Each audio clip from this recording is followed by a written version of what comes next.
மிகவும் ஏழை மற்றும் வேலையில்லாதவன் சர்வேஸ்வரன் என்ற சர்வா சிட்டியின் மிகப்பெரிய கோடீஸ்வரரின் ஒரே மகளான வேதிகாவை ஒரு தவிர்க்க முடியாத காரணத்திற்காக கட்டாய திருமணம் செய்து கொண்டான்.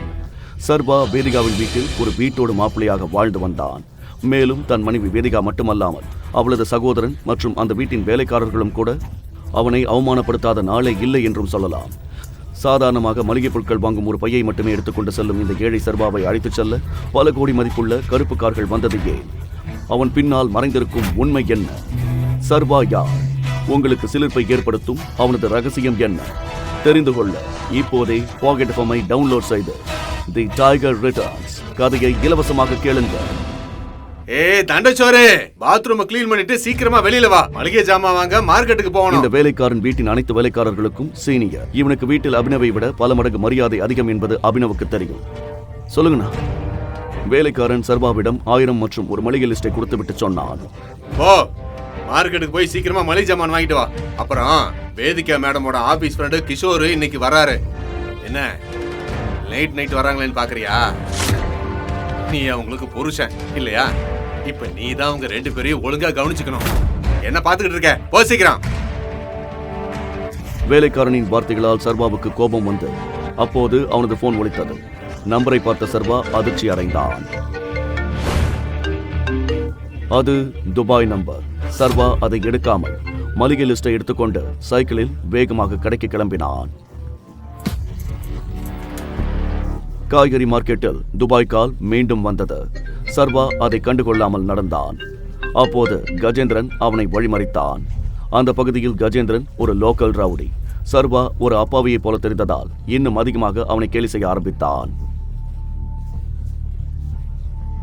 உனக்கு எவ்வளவு தைரியம்? நீ பாட்டு கிடிச்சிட்டு நிக்காம போய்கிட்டே இருக்க. தம்பி, நீ எங்க அண்ணன் கஜேந்திர கிட்ட வம்பு வச்சுக்கிட்ட. இப்ப நீ என்ன ஆக போறேன்னு எனக்கு தெரியல. சர்வா அவனை கண்டுகொள்ளாமல் விலகிச் செல்ல முயற்சித்த போது கஜேந்திரன் அவனை கீழே தள்ளினான்.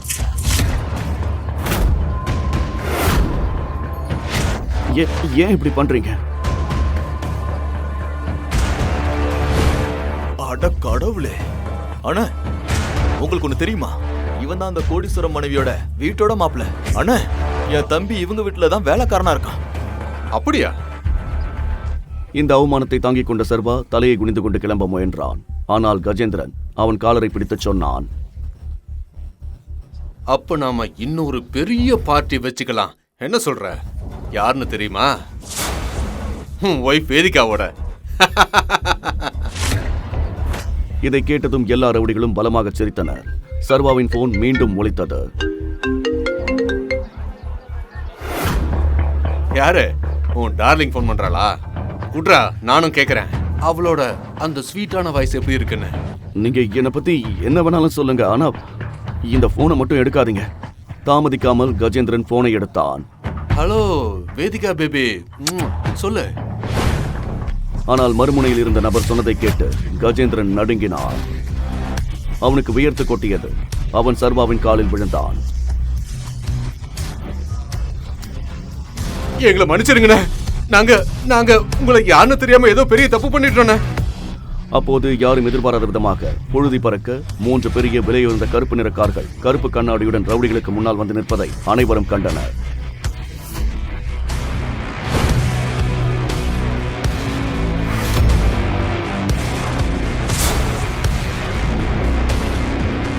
போனை எடுக்க வேண்டாம்னு சொன்னல. இப்ப அவங்க என்னோட லொகேஷனை கண்டுபிடிச்சிட்டாங்க.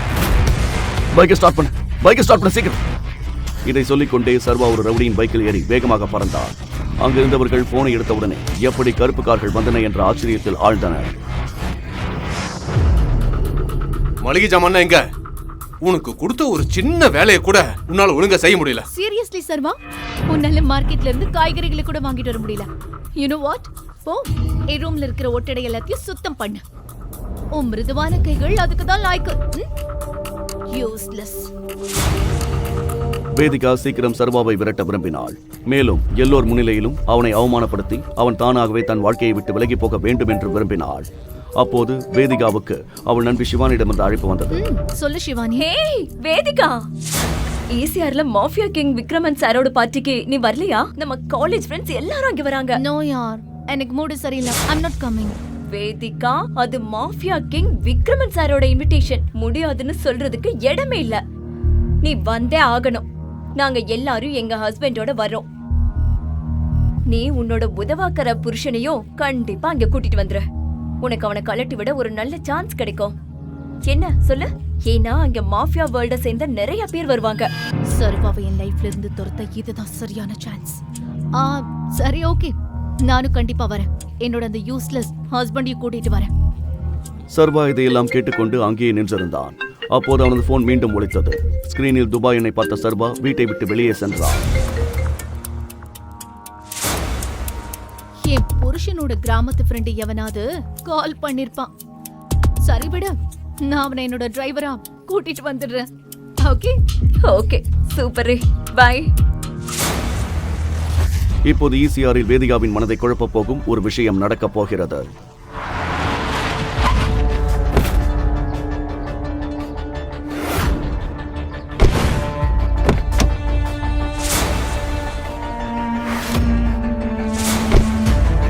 அடுத்த நாள் வேதிகா சர்வாவை காரில் ஈசிஆருக்கு அழைத்து வந்தாள். அந்த பிரம்மாண்ட ஹோட்டலை பார்த்த சர்வாவின் கண்கள் விரிந்தன. எனக்கு தெரிஞ்ச உன்னோட ஒட்டுமொத்த குடும்பத்திலேயே உனக்குதான் இவ்வளவு பெரிய ஹோட்டல்ல காலடி எடுத்து வைக்கிற வாய்ப்பு கிடைச்சிருக்குன்னு நினைக்கிறேன். அப்போது அங்கே வேதிகாவின் திமிர் பிடித்த பணக்கார கல்லூரி நண்பர்கள் அவளை சந்தித்தார்கள். அதில் எப்போதும் வேதிகாவை சீண்டிக் கொண்டிருந்த ராஜ் என்ற திமிர் பிடித்தவனும் அடக்கம்.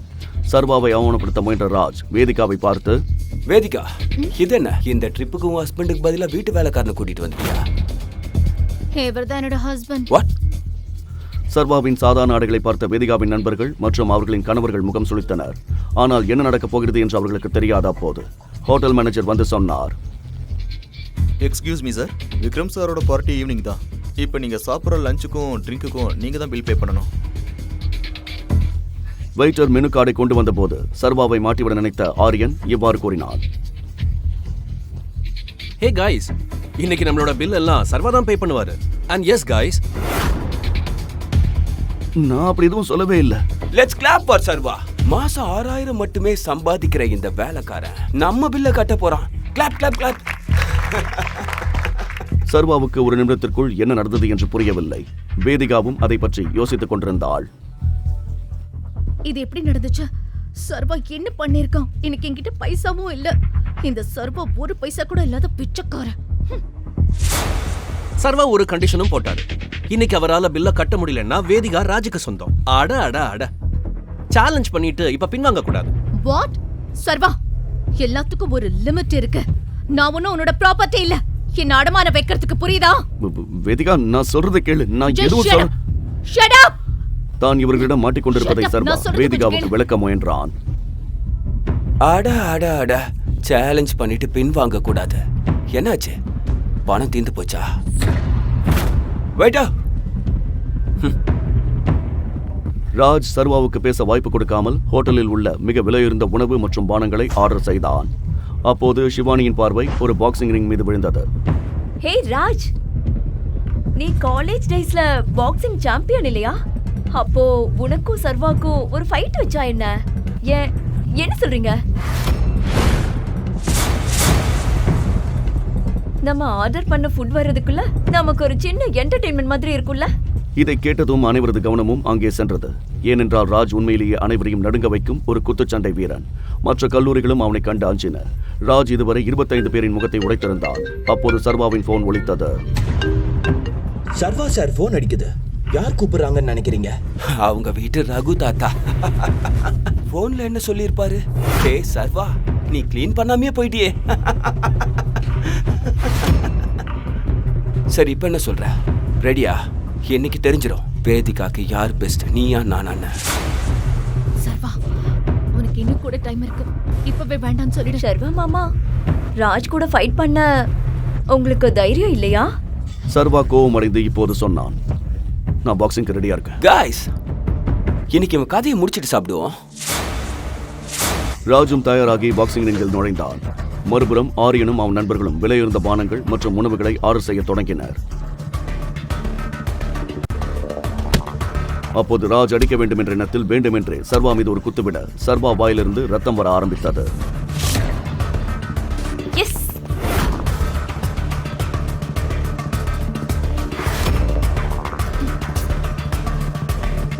அதன் பிறகு ராஜ் தொடர்ந்து சர்வாவை குத்திக் கொண்டே இருந்தான். கையை தூக்க கூட அவனுக்கு வாய்ப்பு கொடுக்கவில்லை.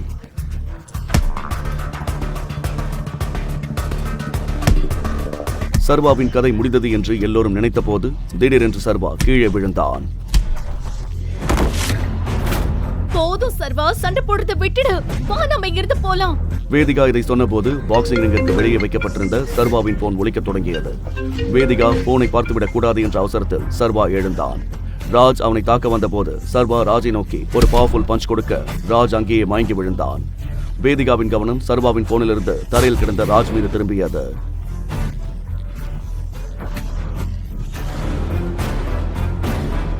பாக்ஸிங் சாம்பியன் ராஜ ஒரே அடியில சர்வா வீழ்த்திட்டா. இப்படி ஒரு குத்து ஒரு ப்ரொஃபஷனல் பிளேயரால மட்டும்தான் கொடுக்க முடியும். இந்த சர்வா ஏதோ மறைக்கிறான். சர்வா வெளியே வந்து தன் போனை எடுத்து வைத்துக் கொண்டான். பரவாயில்ல ராஜ், இங்கே உன்னை ஜெயிச்சிட்டான்னு டென்ஷன் ஆகாத. நாங்க வேணும்னே பில்ல பயங்கரமா ஏத்திட்டோம். 7 ஜென்மம் எடுத்தாலும் அவனால அதை கட்ட முடியாது.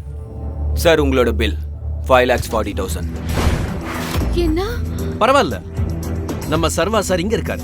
அவர் எல்லார் பில்லையும் கட்டிடுவார். ஆனால் வெயிட்டர் சர்வாவை பார்த்து குழப்பமடைந்தான். அவனது உடைகளை வைத்தே அவன் மதிப்பிட்டு விட்டான். சார், ரிசப்ஷனுக்கு வாங்க ப்ளீஸ். ஜாக்கிரதா, இவ ஓடி போகாம பாத்துக்கங்க. இப்போது எல்லோர் கண்களும் வெயிட்டர் மீது இருந்தன. சர்வா பணம் கொடுக்கவில்லை என்றால் ராஜ் தன் கோபத்தை எல்லாம் தன் மீது காட்டுவானோ என்ற பதட்டத்தில் வேதிகாவிற்கு வேர்த்து கொட்டியது.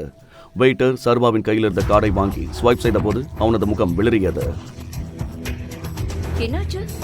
சர்வா கார்டுல பில் பே பண்ற அளவுக்கு பணம் இல்லையா? அவர் கார்டுல பணம் இல்லைன்னா என்கிட்ட சொல்லுங்க, அவருக்கு நல்ல மரியாதை கொடுத்துடலாம். சர்வா பணம் கொடுக்கவில்லை என்றால் ராஜ் தன் கோபத்தை எல்லாம் இன்று அவள் மீது காட்டுவான் என்பதால் வேதிகாவின் முகம் வெளிரி போனது. என்னாச்சுங்க? உங்ககிட்ட பணம் எதுவும் இல்லையா? வெயிட்டர் எதையாவது சொல்வதற்குள் திடீரென்று சில Z+ செக்யூரிட்டி கார்ட்ஸ் ஹோட்டலின் பிரதான வாயிலுக்கு வந்தனர். எல்லோர் கவனமும் அங்கே திரும்பியது. யாரோ செலிபிரிட்டி வந்திருக்காங்கன்னு நினைக்கிறேன். ஓ மை காட், அங்க பாத்தீங்களா? அது மிஸ்டர் கரிகாலன், விக்ரம் சாரோட பாஸ். தெரியுமா, இவங்களை பாக்குறதுக்கு வருஷக்கணக்கா காத்திருக்கணும். நான் வேலை பார்க்குற அதே கம்பெனில தான் அவரும் இன்வெஸ்ட் பண்ணிருக்காரு. இன்னைக்கு அந்த கடவுளோட தரிசனம் எனக்கு கிடைச்சிருச்சு. மிஸ்டர் கரிகாலன் சர்வாவை அடையாளம் கண்டு கொண்டார். நீ இங்க என்ன பண்ணிக்கிட்டு இருக்க? மிஸ்டர் கரிகாலன் சர்வாவை பார்த்தார். எல்லோரும் அவர்களைத்தான் பார்க்கிறார் என்று நினைத்த போது ராஜ் முன்னால் வந்தான். சர்வா கரிகாலனை புறக்கணித்து விட்டு மெயின் டோரை நோக்கி நடந்தார். பிறகு திரு கரிகாலன் ஹோட்டல் மேனேஜரிடம் சொன்னார். மேனேஜர், இவர் பில்லு மத்த எல்லார் பில்லையும் என்னோட அக்கவுண்ட்ல இருந்து கிளியர் பண்ணிடுங்க. இதை சொல்லிக்கொண்டே கரிகாலன் தன் அறைக்கு சென்றார். ஒரு நிமிடத்தில் என்ன நடந்தது என்று யாருக்கும் புரியவில்லை. மிஸ்டர் கரிகாலன் ஏதாவது குடிச்சிருக்காரா? ஒருவேளை அவர் சர்வாவை பார்த்து வேற யாரோன்னு நினைச்சிட்டாரோ? ஹே சர்வா, பணத்தை கரிகாலன் தானே கட்டினாரு. அப்ப நான் தான் ஜெயிச்சேன். நீ எங்க போற? இந்த லாஜிக் படி பார்த்தாலும் வேதிகா எனக்கு தான். பாரு ராஜ்,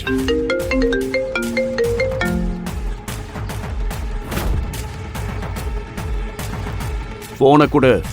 பாக்ஸிங்கில் சர்வாவிடம் தோற்றதற்காக பழிவாங்க நினைத்த ராஜிடம் சர்வா போனை கேட்டபோது போன் ஒலித்துக் கொண்டிருந்தது. அவன் நக்கலாக சொன்னான். எந்த சூப்பர் ஸ்டாரோட போன் உனக்கு மறுபடியும் வந்துட்டே இருக்க? நான் ஒண்ணு பண்றேன், அட்டன் பண்ணுவா. பாரு, உன் கோபத்தெல்லாம் ஏமல காட்டு, அதை மட்டும் அட்டன் பண்ணாத. ராஜ் அதை ஒரு சவாலாக எடுத்துக்கொண்டு போனை எடுத்து ஸ்பீக்கரில் போட்டான். மறுமுனையிலிருந்து ஒரு குரல் கேட்டது. பாஸ், உங்க லொகேஷனை கண்டுபிடிச்சிட்டோம். உங்களை அழைச்சிட்டு போக வர்றோம். There is something critical.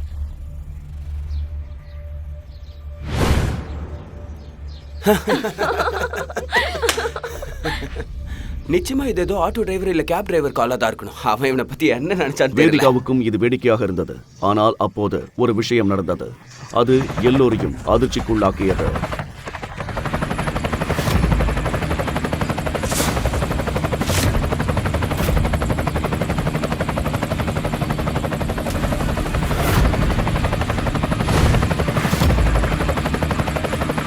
Hey, அது ஹெலிகாப்டர் ஆச்சே. சர்வாவோட டாக்ஸி எங்க?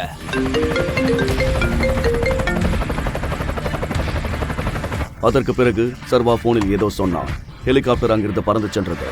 உடனடியாக சர்வா முன் ஒரு டாக்ஸி வந்து நின்றது.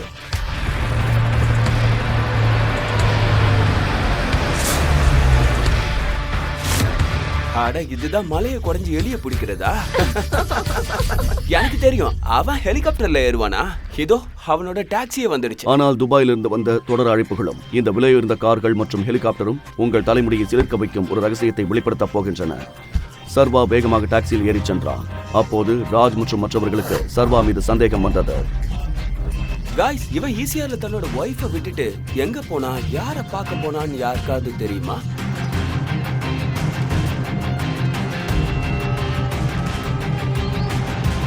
நீங்கள் அழைக்கும் நபர் தற்போது வேறு ஒருவருடன் பேசிக் கொண்டிருக்கிறார். உனக்கு எவ்வளவு தைரியம் சர்வா? என்கிட்ட சொல்லாம எங்க போன நீ? வேதிகா, உன் உதவாத புருஷன் யார் கூட பேசுறான்னு நீ எப்பவாச்சும் கண்டுபிடிக்க முயற்சி பண்ணிருக்கியா? நாம ஏன் சர்வாவோட உண்மையை கண்டுபிடிக்க கூடாது? இன்னைக்கு நம்ம அவனை கையும் களவுமா பிடிப்போம். இதை சொல்லிக் கொண்டே ராஜ் வேதிகாவின் காரை எடுத்துக்கொண்டு எல்லோரையும் அழைத்துக் கொண்டு சர்வா சென்று கொண்டிருந்த டாக்ஸியை பின்தொடர ஆரம்பித்தான்.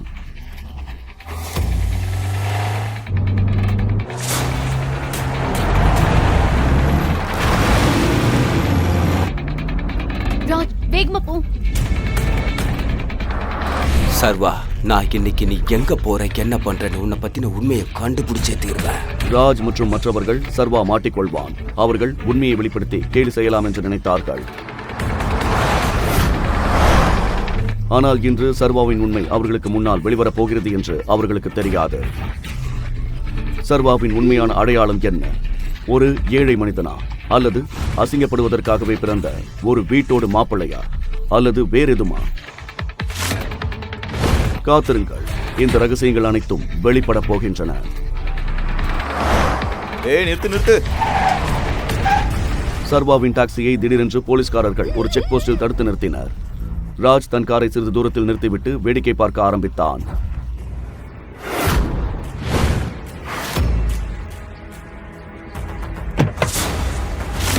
சீக்கிரம் வாங்க.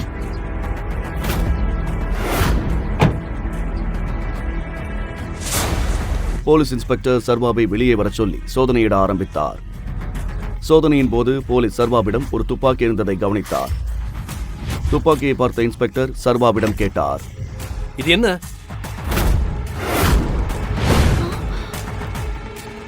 இந்த துப்பாக்கி எங்கிருந்து வந்தது? இதுக்கான லைசன்ஸ் எங்க? இந்த சர்வா கிட்ட எப்படி கன் வந்தது? என் வீட்டு வேலைக்காரங்க கிட்டயே இவன் திட்டு வாங்குறவன். அவனோட பழைய காருக்கு 500 ரூபாய் பெட்ரோல் போட கூட கடன் வாங்குறவன். இவன் கிட்ட எப்படி கன் வந்தது? ஒருவேளை சர்வாவை பத்தின உண்மை எனக்கு தான் தெரியலையோ? காய்ஸ், இந்த சர்வா ஒரு கிரிமினல். இப்ப பாருங்க, போலீஸ் இவன் கிட்ட இருந்து உண்மை எப்படி வரவழைக்க போறாங்கன்னு. அது நான் கமிஷனர் முன்னாடி மட்டும்தான் வாயை தரேன். காய்ஸ், நல்லா பாருங்க, இவன் போலீஸ் கமிஷனர் கிட்ட தான் பேசுவானா? ஓ, அப்படியா? ரொம்ப ஸ்மார்ட்டா இருக்க ட்ரை பண்ணாத, இல்லனா உன்னை கட்டி தலைகீழ தொங்க விட்டு அடிச்சு உன்னோட உண்மையான அடையாளத்தை வெளிக்கொண்டு வந்துருவேன். உன்னை வீட்டில் வேலைக்காரர்களுக்கே பயப்படும் ஒருவன் என்று போலீஸ் இன்ஸ்பெக்டரின் கையை பிடித்தான். என் கைய விடு, இல்லன்னா லத்தியால அடிச்சு தோலை உரிச்சிடுவேன். ஏய், விடு. இந்த கூச்சலை கேட்டு அருகில் இருந்த அனைத்து போலீஸ்காரர்களும் அவனை தடுக்க வந்தனர். வேதிகா மற்றும் ராஜும் அதிர்ச்சி அடைந்தனர். இவன் என்ன தள்ளி விட்டான். யாராவது கமிஷனரை கூப்பிடுங்க. இவனை பார்த்தா பைத்தியம் மாதிரி தெரியுது. இந்த குழப்பத்தின் நடுவே ஒரு போலீஸ் ஜீப்பின் சைரன் சத்தம் கேட்டது.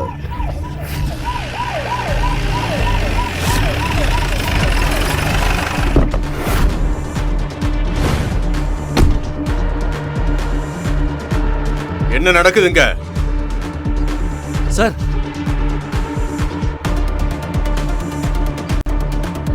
இவர் மேல எதுக்கு கை வச்ச? கமிஷனரை பார்த்ததும் எல்லோர் முகமும் வெளிரியது. மற்றும் சர்வா, அவன் இன்னமும் அவமானப்படுத்தப்பட்டான். இப்போது போலீஸ் கூட அவன் முன் நடுங்கி நின்றனர். சர்வாவை கமிஷனர் கூட அடையாளம் கண்டுபிடிச்சிட்டாரா? ஆனா எப்படி அது? இங்கே என்ன நடக்கிறது என்று வேதிகா மற்றும் மற்றவர்களுடன் போலீஸ் இன்ஸ்பெக்டரும் யோசித்தார். உனக்கு இந்த வேலையில இருக்கணுமா இல்லையா? யார் இவரை பிடிச்சது? ஆமா சார், இவன் துப்பாக்கியோட வந்தான். அதாவது இவன் கிட்ட துப்பாக்கி இருந்தது. அதனால என்ன? அது செல்ஃப் டிஃபென்ஸ்க்காக. இந்த கன்னை நான் தான் அவருக்கு கொடுத்தேன், அவர் பர்த்டே கிஃப்டா. பர்த்டே கிஃப்டா? ஆனா சர்வா அவனோட பர்த்டே அன்னைக்கு எங்க அம்மாவோட செருப்பு தைக்க தானே போனா. ஆனா கமிஷனர் அவனுக்கு கன்ன போய் கிஃப்டா கொடுத்திருக்காரு. அது நான் என்ன கனவை கண்டுட்டு இருக்கேன். வேதிகாவும் மற்றவர்களும் கமிஷனர் சர்வாவை மரியாதையுடன் போகச் சொல்லியதைக் கண்டு ஒன்றும் புரியாமல் தவித்தனர்.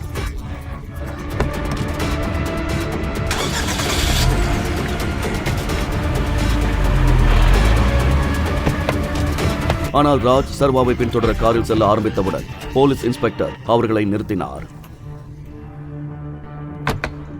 இவ்வளவு காலையில எங்க போறீங்க? இந்த பொண்ணுங்க யாரு? வாங்க, வெளியே வாங்க.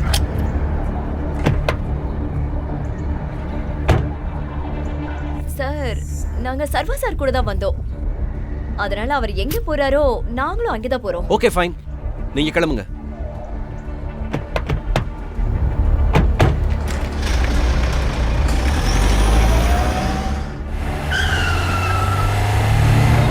அவர்கள் சர்வாவின் டாக்ஸியை தொடர்ந்து துரத்தினர். டாக்ஸி ஒரு பெரிய பாழடைந்த இடத்தை கடந்து சென்றது. அவன் சாலையை கடந்து கொண்டிருந்தான். அப்போது அதே பாழடைந்த சந்துகளிலிருந்து திடீரென்று சில கருப்பு கார்கள் நுழைந்தன. அந்த கார்கள் பாதுகாப்பு வலையின் போல் சர்வாவின் டாக்ஸிக்கு முன்னும் பின்னுமாக நகர ஆரம்பித்தது.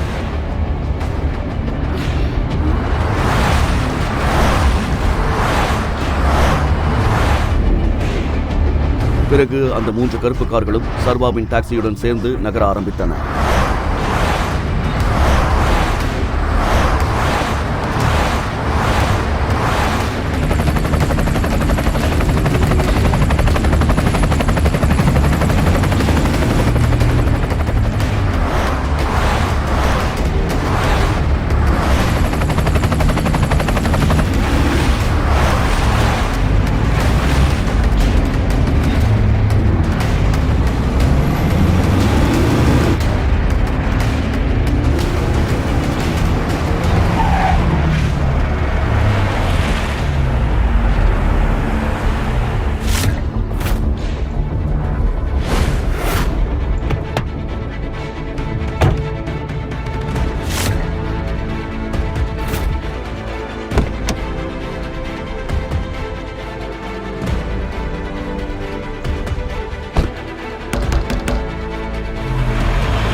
சர்வாவுக்கும் துபாய்க்கும் என்ன தொடர்பு?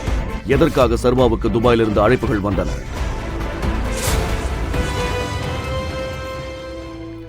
ஏழை டெலிவரி பாய் சர்வாவின் காதலி ஒரு பணக்காரனுக்காக அவனை விட்டு பிரிந்து விட்டாள். அடுத்து என்ன நடந்தது?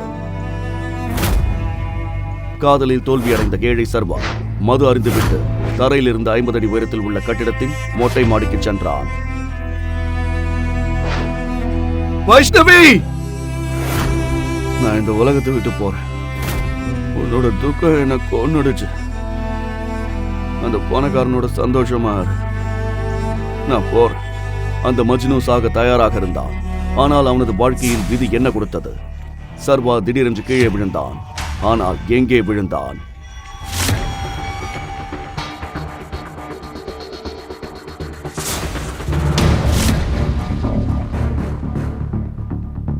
இது என்ன விசித்திரமா இருக்கு.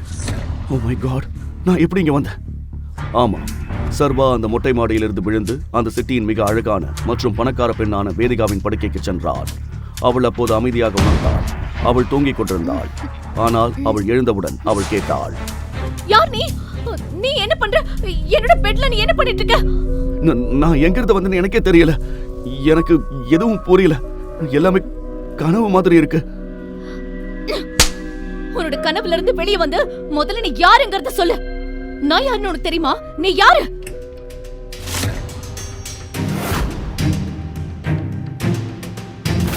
ஓ மை காட், இங்க என்ன நடந்துட்டு இருக்கு வேதிகா? இந்த வேலைக்கார உன் பெட்ரூம்ல என்ன பண்றான்?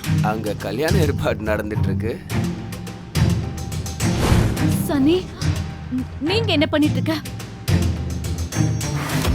முதல்ல நான் தான் இந்த கேள்வியை உங்ககிட்ட கேட்கலாம். அக்கா, இந்த பிச்சைக்காரன் இங்க எதுக்காக வந்தா என்ன பண்ணிட்டு இருக்கான்னு தெரியணும். பாருங்க பாருங்க பிரதர், நான் இங்க எப்படி வந்தேன்னு கூட எனக்கு தெரியல. நான் மொட்டை மாடியில தான் இருந்தேன்னு மட்டும் உங்களுக்கு சொல்ல விரும்புறேன். சுமார் போலீஸ் வந்து இப்ப உண்மை எல்லாத்தையும் வரவேப்பாங்க. அக்கா அக்கா, ஒரு நிமிஷம். நீ போலீஸ் கிட்ட என்ன சொல்லுவ? சிங் குடும்ப பாரம்பரியம் உனக்கு மறந்து போச்சா? சிங் குடும்பத்தோட எல்லா முடிவுகளையும் ஒரே ஒருத்தர் தான் எடுப்பாரு. நம்ம மரியாதைக்குரிய தாத்தா, தி கிரேட் கிங் அதியமான். அது உனக்கு ஞாபகம் இருக்குல்ல? தாத்தாவின் பெயரை கேட்டதும் வேதிகாவின் நெற்றியில் வேர்வை வழிந்தது.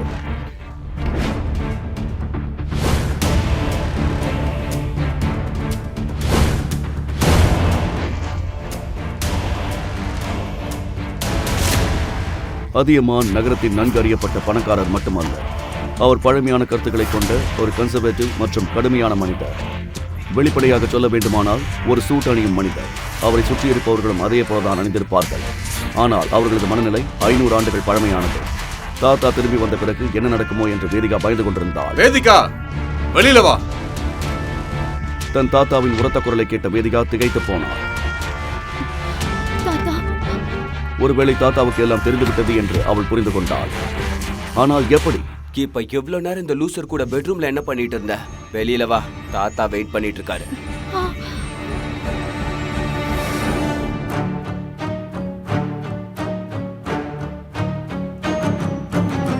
அட அட, நீ எங்கப்பா போற? கேளு, பெரியவங்க சொல்றதுலாம் உண்மைதான். இது உன் உடம்புக்கும் நல்லது இல்ல. இப்ப உன் கவலை உன்னை எங்க கொண்டு வந்து விட்டுருக்குன்னு பாரு. என் அக்காவை என் தாத்தாவோட கோபத்துல இருந்து யாரு காப்பாத்துவாங்க? கேவலம், நீ ஒரு சாதாரண டெலிவரி பாய் மட்டும்தான்.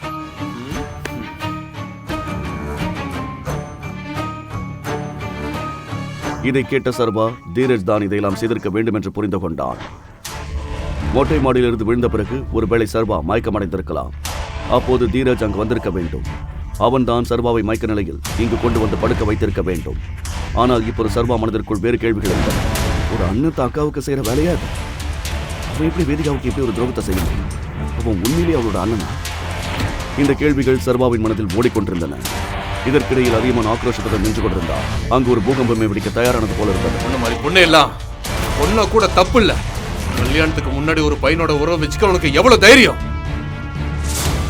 உன்னெல்லாம் என் பேத்தின்னு சொல்றதுக்கே எனக்கு வெக்கமா இருக்கு. தாத்தா ப்ளீஸ், நான் சொல்றது கேளுங்க.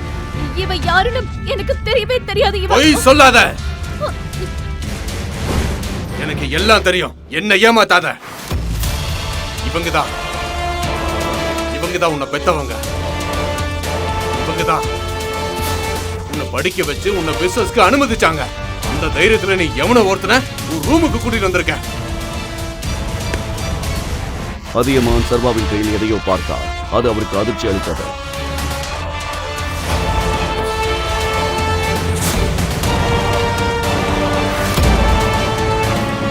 நீங்க வெட்கப்படணும். ஒரு தாத்தாவா இவ்வளவு பெரிய ஆளா இருந்தோம் உங்க சொந்த பேத்தி மேல கையை நீட்டுறீங்க. அவளை இவ்வளவு கேவலமா ட்ரீட் பண்றீங்க. திடீரென்று அந்த அறை முழுவதும் அமைதியானது. இதுவரை அதியமான் முன்னின்று தைரியமாக பேச யாரும் துணிந்ததில்லை. யாரும் இப்படி பேசியதும் இல்லை. இங்கே ஒரு சாதாரண டெலிவரி பாய் புகழ்பெற்ற கோடீஸ்வரனுடன் வாக்குவாதம் செய்து கொண்டிருந்தான். பரதேசி, என் தாத்தா கிட்ட எதிர்த்து பேசுவியா நீ? இன்னொரு வார்த்தை பேசினா உனக்கு கொன்னுடு. தீரஜ், அவனை போக விடு. தன் தாத்தா ஏன் இப்படி சொல்கிறார் என்று தீரஜுக்கு புரியவில்லை. ஆனால் தன் தாத்தாவுக்கு கீழ்ப்படிவதை தவிர அவனுக்கு வேறு வழி இல்லை. அதியமான் சர்வாவை தலையிலிருந்து கால் வரை விசித்திரமாக பார்த்துவிட்டு வேதிகாவிடம் சொன்னார். வேதிகா, இந்த பையன் யாரா இருந்தாலும் என்னவா இருந்தாலும் நீ கண்டிப்பா இவனை தான் கல்யாணம் பண்ணி ஆகணும். இல்ல தாத்தா, இந்த மாதிரி கண்டவனால நான் எப்படி கல்யாணம் பண்ணிக்கிறது? இவ யாருன்னு எனக்கு தெரியாது. போத நிறுத்து. சும்மா அப்பாவி மாதிரி நடிக்காத. என்னோட ரூல்ஸ் என்னன்னு உனக்கு தெரியும்ல. எந்த பிரச்சனையும் பண்ணாம மரியாதையா இப்பவே கல்யாணம் பண்ணிக்க. இல்ல தாத்தா, நான் இந்த பிச்சைக்காரனை கல்யாணம் பண்ணிக்க மாட்டேன். நான் கல்யாணமே பண்ணிக்க மாட்டேன்.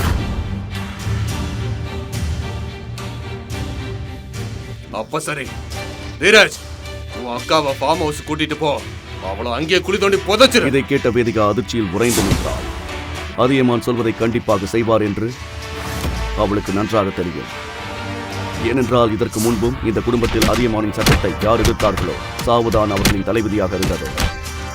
வேதிகா இப்போது தன் தாத்தா முன் உதவியற்றவளாக நின்று கொண்டிருந்தாள். சர்வா தான் வேதிகாவை திருமணம் செய்யவில்லை என்றால் ஒரு அப்பாவி பெண்ணை இழக்க நேரிடும் என்று நினைத்தான். அவனால் ஒரு அப்பாவி பெண்ணின் உயிர் போய்விடும். அடுத்து என்ன நடந்தது? 1 மணி நேரத்துக்குள் அவள் அதே இடத்தில் மனக்குளத்தில் அமர்ந்திருந்தாள். அங்கே வேதிகா மற்றும் சர்வாவின் திருமணம் நடந்தது. அவர்களின் முதல் திருமண இரவு. வேதிகாவின் மனதில் ஒரே ஒரு கேள்வி மட்டுமே இருந்தது. அந்த கேள்வி, உன் பேர் என்ன? சர்வா. ஆனா என் அப்பா என்ன அன்பா? உன் அப்பா உன்னை எப்படி கூப்பிட்டாலும் அதை பத்தி எனக்கு கவலை இல்லை. அப்புறம் ஒரு விஷயம் கவனமா கேட்டுக்கோ. இந்த கல்யாணம் இல்லை.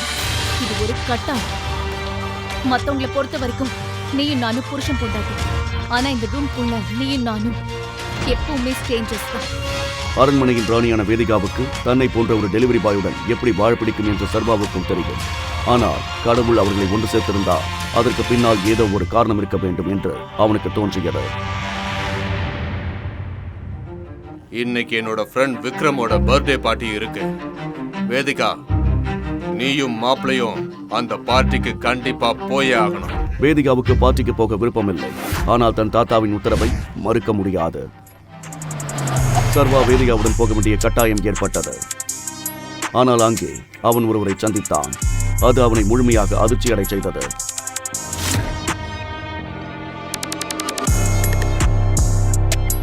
வைஷ்ணவி, நீ இங்கேயா? ஆம், சர்வாவின் முன் நின்றவள் அவனது முன்னாள் காதலி வைஷ்ணவி. இவளால் தான் காதலில் ஏமாற்றமடைந்து சர்வா மொட்டை மாடியில் ஏறினான். வைஷ்ணவியும் சர்வாவைப் போலவே ஒரு குறைந்த வருமானம் கொண்ட பெண்தான். ஆனால் சில நாட்களுக்கு முன்பு சிட்டியின் பிரபலமான ஆகாஷ் அவள் மீது பைத்தியக்காரத்தனமாக காதல் கொண்டார். வைஷ்ணவி பயத்தில் சர்வாவை பிரேக்கப் செய்தாள். ஆகாஷ் சர்வா வைஷ்ணவியிடம் பேசுவதை பார்த்தான். அவனை பார்த்தபோது அவன் சொன்னான், பேபி, யார் இந்த லூசர்? ஓ, இவன் தான் அந்த டெலிவரி பாயா? உன் காதலுக்காக மொட்டை மாடியிலிருந்து குதிச்சான். ஆமா பேபி, இவன் அதே தேவதாஸ் தான். இவன் இங்க ஃபுட் டெலிவரி பண்ண வந்திருக்கான்னு நினைக்கிறேன். கரெக்டா? இதற்கிடையில் பார்ட்டியில் ஏற்கனவே இருந்த தீரஜ் அவர்கள் பேசிக் கொண்டிருந்த இடத்திற்கு வந்தான். என்ன மாப்பிள்ள இந்த பக்கம்? இங்க ஏதாவது பீஸா டெலிவரி பண்ண வந்தியா? உன் முகத்தை பார்த்தா ஏதோ ஏழை குடும்பத்துல இருந்து வந்த மாதிரி தான் தெரியுது. ஆனா அதுக்குன்னு டெலிவரி பாயா நீ?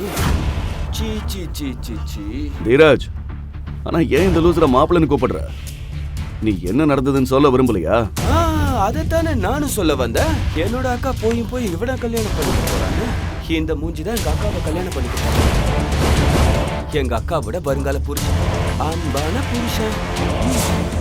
இதை கேட்டு பார்ட்டியில் இருந்த அனைவரும் அதிர்ச்சி அடைந்தனர். ஆனால் மிகவும் அதிர்ச்சி அடைந்தவன் வேதிகாவின் முன்னாள் காதலன் கிஷோர். இல்ல வேதிகா, நீ எப்படி இதை செஞ்ச? நான் ஹேண்ட்ஸம் அண்ட் மிகப்பெரிய கோடீஸ்வரன். நீ இந்த பிச்சைக்காரனை கல்யாணம் பண்ணிட்டியா? என்ன நடந்தது? நீ எதுக்கு இந்த பிச்சைக்காரனை கல்யாணம் பண்ணிக்கிட்ட? அட, அத உனக்கு நானே சொல்றேன். என்னோட அக்கா அவனை ஏன் கல்யாணம் பண்ணிக்க போறாங்க? பிறகு என்ன நடந்தது என்பதை தீரஜ் அங்கு கூடியிருந்த அனைவர் முன்பும் ஒரு கதையை சொல்வது போல சொல்லத் தொடங்கினான். அவன் எப்படி வேதிகாவின் படுக்கையில் அவனை கண்டுபிடித்தான், தாத்தா அவனிடம் என்ன சொன்னான், மற்றும் டெலிவரி பாயிடம் வேதிகா எப்படி தனியாக மாட்டிக்கொண்டான். இதை கேட்டதும் அனைவரும் அவர்களை பற்றி கிசுகிசுக்க ஆரம்பித்தனர். அவர்கள் மேலும் மேலும் பேசிக் கொண்டிருக்க அதற்கு மேல் அனன்யாவால் அந்த இடத்தில் நிற்க முடியாமல் அந்த இடத்தை விட்டு அழுது கொண்டே ஓடினான். சர்வாவும் வேதிகாவை பின்தொடர்ந்து கிளம்பினான். ஆனால் தீரஜ் அவனை தடுத்தான். அவன் கையை பிடித்து நிறுத்தினான். அட நில்லுப்பா, நீங்க எங்க போறீங்க மாப்பிள்ள சார்? நீங்க இன்னைக்கு எங்களோட விருந்தாளி. நீங்க செய்ய வேண்டிய வேலை நிறைய பாக்கி இருக்கு. அட வாங்க வாங்க மாப்பிள்ள சார்.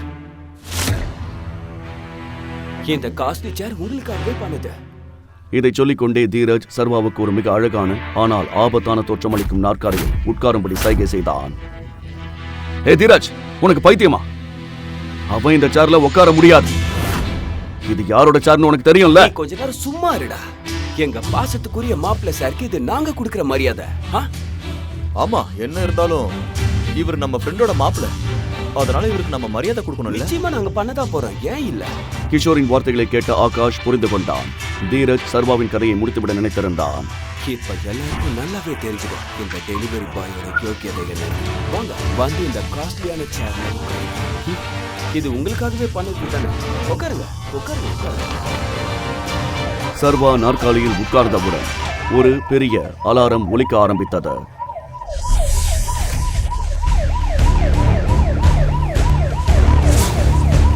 இங்க என்ன நடந்துட்டு இருக்கு? இப்ப நீ என்ன பண்ணிருக்க தெரியுமா? மாஃபியா கிங்கோட சேர்ல உட்கார்ந்திருக்க. நல்லா மாட்டிக்கிட்ட. அந்த ஸ்பெஷல் சேரில் தி மாஃபியா கிங் குரூப்பில் தலைவரான விக்ரமனுக்கு சொந்தமானது.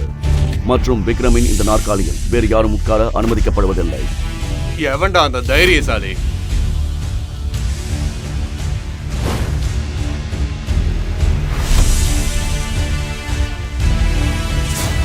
இந்த மாஃபியா கிங்கோட சேர்ல உட்கார துணிஞ்சவன். சூட் மற்றும் பூட்ஸ் அணிந்து கையில் இம்போர்ட்டட் சிகரெட்டுடன் விக்ரம் அங்கே வந்தான். அலாரத்தை கேட்டதும் மாஃபியா கிங்கின் சேரில் யாரோ உட்கார துணிந்திருக்கிறார்கள் என்று அவனுக்கு புரிந்தது. ஓ, நீதான் அவனா? இப்போ இந்த இடத்துல இருந்து என்கிட்ட இருந்து உன்னை யாரு காப்பாத்த போறாங்க? சார், என்ன மன்னிச்சிருங்க, எனக்கு இந்த சேரை பத்தி எதுவும் தெரியாது. சர்வா விக்ரமிடம் கெஞ்சி கொண்டிருந்த போது விக்ரமின் கண்கள் சர்வாவின் மோதிரத்தின் மீது படிந்தன. மோதிரத்தில் ஒரு புலி செதுக்கப்பட்டிருந்தது. மோதிரத்தை பார்த்ததும் விக்ரமின் முகம் திடீரென்று பிரகாசமானது. ஆனால் அவ்வளவு நேரம் இருந்த கோபம் பயமாக மாறியது. மோதிரத்தை பார்த்ததும் விக்ரமிற்கு ஏதோ ஞாபகப்படுத்தியது போல இருந்தது. டைகர், டைகர், டைகர், என்ன மன்னிச்சிருங்க. உங்களை யாருன்னு தெரியாம நான் ஒரு பெரிய தப்பு பண்ணிட்டேன். I am really sorry. என்ன அங்கிள் நீங்க போய் இந்த வேலைக்காரங்கிட்ட கெஞ்சிட்டு இருக்கீங்க? நீங்க இவன் ஒரு யார பார்த்து என்ன சொன்ன? இந்த சேர் இவருக்கு தான் சொந்தம். இந்த பிசினஸ் இவருக்கு தான் சொந்தம். இவர் தான் நம்ம மாஃபியா கிங் வேர்ல்டோட உண்மையான தலைவர், டைகர். அப்ப உண்மையான டைகர் இவர்தானா? போச்சுடா. விக்ரம் போன்ற ஒரு ஆபத்தான டான் ஏன் சர்வா முன் தலை வணங்கினான்? விக்ரம் ஏன் சர்வாவை டைகர் என்று அழைத்தார்? விக்ரமிற்கு சர்வா நினைவிருக்கிறதா? டைகர் என்று அழைக்கப்படும் சர்வாவின் கதை இப்போது என்ன புதிய திருப்பத்தை எடுக்கும்? முழு கதையையும் கேட்டு மகிழ பாக்கெட் FM ஆப்பை டவுன்லோட் செய்யுங்கள். லிங்க் டிஸ்கிரிப்ஷனில் கொடுக்கப்பட்டுள்ளது.